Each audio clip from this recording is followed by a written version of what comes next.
नमस्कार बदलापूरकर, बदलापूर न्यूजच्या विशेष फेसबुक लाईव्ह मध्ये आपल्या सगळ्यांचं स्वागत आहे। सध्या आपण आहोत बदलापूर गावाच्या परिसरामध्ये, जिथे या हायवेवरती गेल्या काही दिवसांआधी सुद्धा एक ऍक्सिडेंट झाला होता आणि आज सुद्धा दुपारच्या सुमारास एक ऍक्सिडेंट झाला आहे।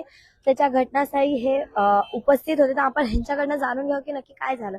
काय म्हणाल सर, काय झालं? 2-2:15 मध्ये दरम्यान मध्ये ते दोन्ही गाड्या आल्या होत्या। दोन्ही एक गाडी इकडे आली खाली आणि एक गाडी तिकडे त्यांचीच होती, त्यांचेच मित्रमंडळ होते सगळे। आणि ते दोन याच्यामध्ये 22 वर्षाचे दोन मुलं होते आणि एक छोटी मुलगी होती 8-10 वर्षाची आणि त्याचे वडील त्या गाडीमध्ये होते।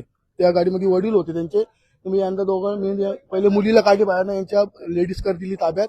मग तिला बोलू पाणी बिनी नका पाजू, तिला हॉस्पिटलला नाही। आणि दोघांना सीट बेल्ट काढून मग काढले त्यांना। त्याच्यानंतर मग त्याला मग बदलापूर आपला भगवती हॉस्पिटलला बोलला घेऊन जा त्यांना। मग असं ही जी गाडी आहे ही वरतून खाली आली, 4-5 पलटी झाली, 3-4 पलट्या होऊन आली, वरतून डायरेक्ट खाली आली। असे 4-5 डायरेक्ट।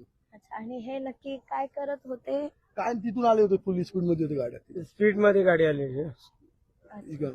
फुल स्पीड मध्ये आले होते। आणि तुम्ही सगळे इथेच होतात त्यावेळेला? इथं दुसरे कोण नव्हते इथं। नंतर तिथे दोन बाईक वाल्याला मी आवाज दिले, दोन मुलांना की या लवकर। मी काढले त्यांना बाहेर। ती मुलीला मी त्यांना याच्यावरती लेडीज का छोटी मुलगी होती, तिला बोलू पाणी बिजी काय पाजू नका, तशीच बोलू हॉस्पिटलला जाऊन। मी तिला हॉस्पिटलला पाठवलं आणि त्यांना बी दोन पोरांना 22 वर्षाची मुलं होती। हॉस्पिटलला घेऊन भगवती सांगितलं, मी आता त्यांना कुठला नेले ते नाही माहित मला। आपण बघू शकता की बघताय ना तो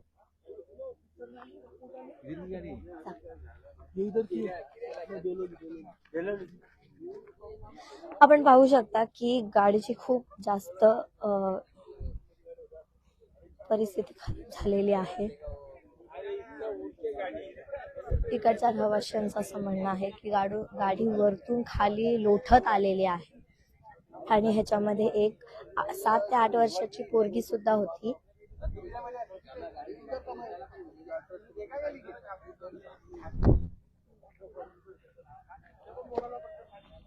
अच्छा सीएनजी थी, ब्लास्ट नहीं हुई। नहीं हाँ? निकाला। अरे पुलिस इंस्पेक्टर जाने वो सीएनजी के पास बाद में भी उनकी चल रही है। निकाला गया था, दरवाजे खुले गया।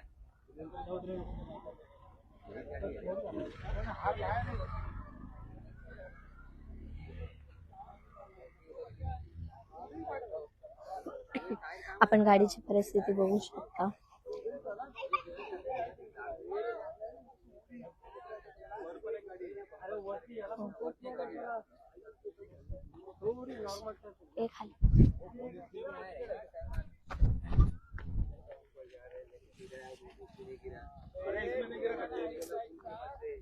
काय बदलापूरकरांना एवढंच आव्हान आहे की गाडी जरा सेफली चालवा, सांभाळून चालवा। तुमच्यासोबत तुमचा परिवार असता आणि जर तुम्ही इतर कुठे हायवेवर चालवताय तर तुम्ही तुमची सेफ्टी बाळगा, कारण की आज फक्त याच नाही तर अजून एक गाडीचा सुद्धा वरती ऍक्सिडेंट झालेला, आपण तिथेही सुद्धा जाणार आहोत। पण एवढंच म्हणणं असेल की तुम्ही तुमची सेफ्टी बघा। उद्या उठून जर काही झालं तर जबाबदार कोण?